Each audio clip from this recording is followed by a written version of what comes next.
In order for me to really cut loose on vocals, on camera here, I have to take the computer to the rooftop, which is right now it's about 45 degrees up there. It's about 50 degrees here in my room, and my fingers are a little bit numb. But, however, I would still like to tell the story about the time back in 1979 when I found myself not only habitat deprived, but not really. There was a station wagon I could sleep in due to the generosity of a guy named Donnie Estevez. I believe it was Donnie Estevez, well known in rock and roll, Los Angeles rock and roll community. I met him on an island called Maui. Met him again 2 years later in Los Angeles, and we got together and did some stuff. We did a show at the Troubadour. Anyway, that's an old story. The whole point is, at one point he took me into a studio rehearsal place at Musicians Union in North Hollywood, I believe. And I found myself surrounded, yes, by studio guys. Fortunately, they were kind of from the roots, the country roots, studio guys. Now, country people, generally speaking, sorry about the categories, but generally speaking, the country people are much more generous. People who play country and bluegrass and all that, much more generous with the music than the rockers and the jazzers and all that other ridiculous categories. And some players, even hotshot players, do understand that it's all the same. It's all the same. Anyway, so I was fortunate to find myself in the company of some studio hotshots who were deep into the roots of bluegrass and country music, but could essentially play anything. So I was very nervous. And Donnie asked me, they were all looking at me, but like, okay, kid, and like what you, and it's like, whoa, I was so nervous. My fingers went completely stupid at that moment that the downbeat came down, that the drummer brought that stick down on the snare for the Chuck Berry progression. So Donnie says, what do you want to do? And I said, well, how about Chuck Berry's? I knew a few riffs.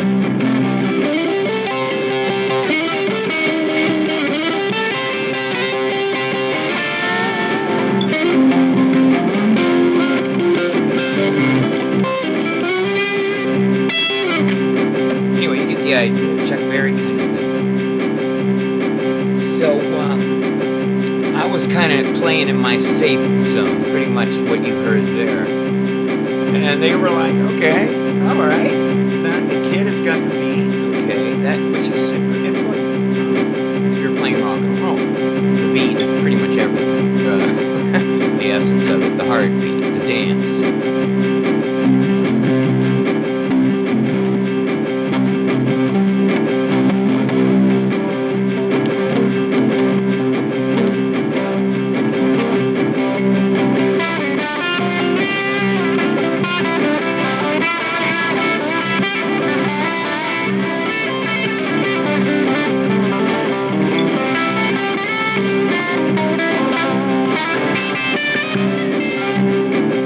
What I did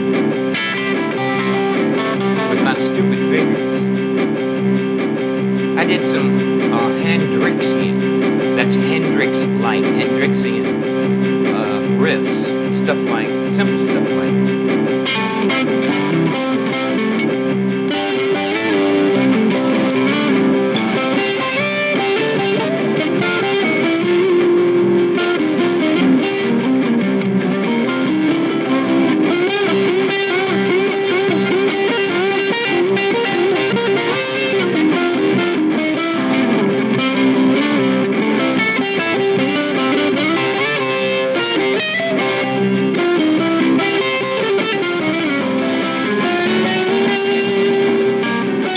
I don't know if the mic is picking this up. We'll find out later. So I'm doing my Hendrix stuff. And these guys are going. They knew exactly what I was doing.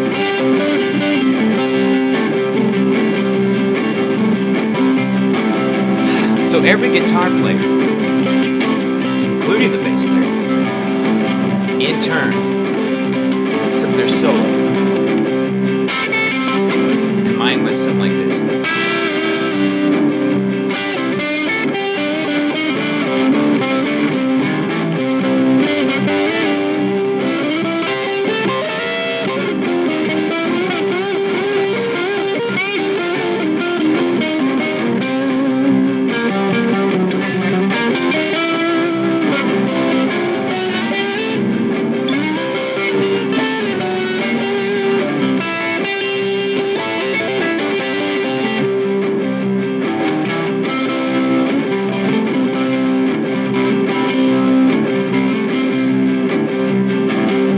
That the aim, these guys were the kind of guys they were. Yes, they were all male. That'll change. That is changing.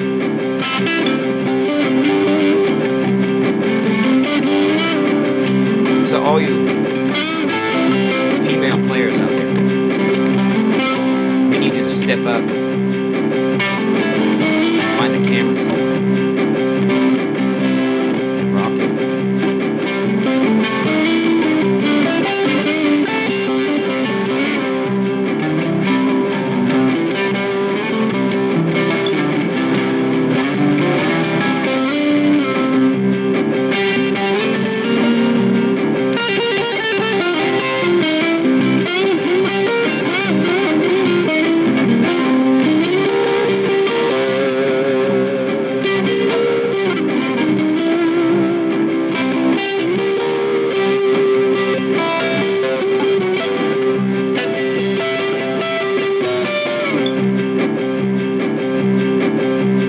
So, pretty much, I had their approval. How did I know I had their approval?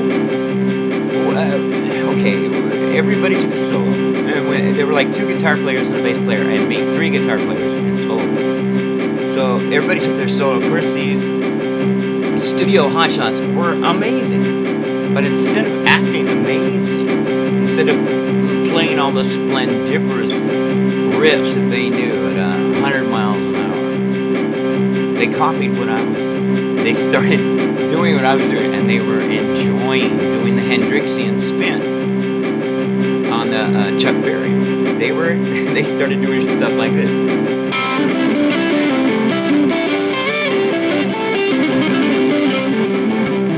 Which is very country.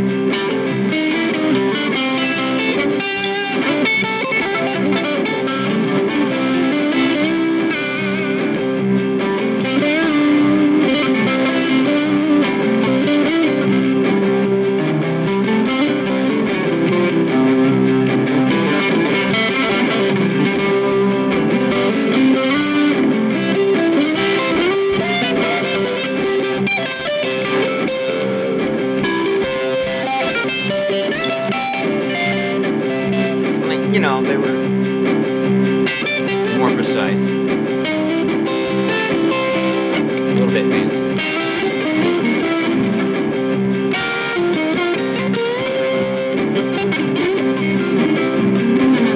I was too nervous to even play blues.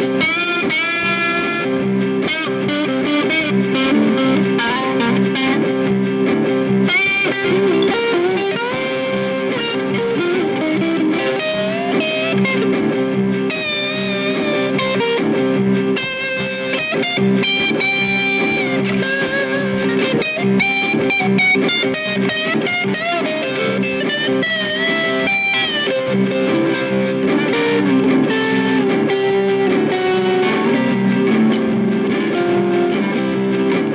point is,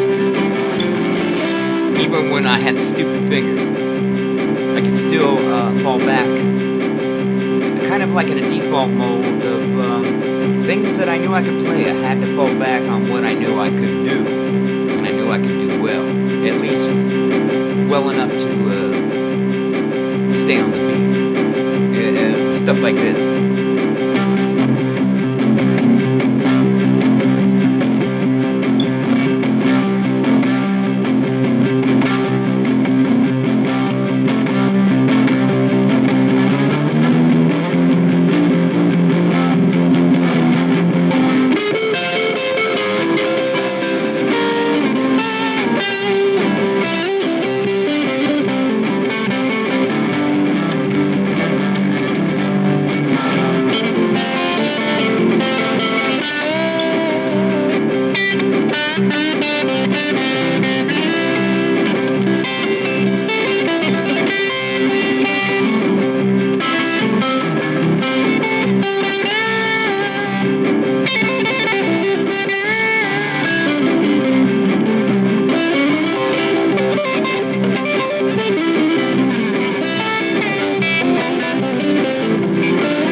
That's my story. So, was one of those days, one of those memorable days where I found acceptance among so-called musicians, which is sometimes it feels really good. Yeah, okay, so there it is. Work smarter, not harder. Fall back on what you know, if you have to fall back at all. If your fingers get stupid in your mind, is set adrift on another wind from the direction that you intend. And just go with the flow and play what you know, okay? All right.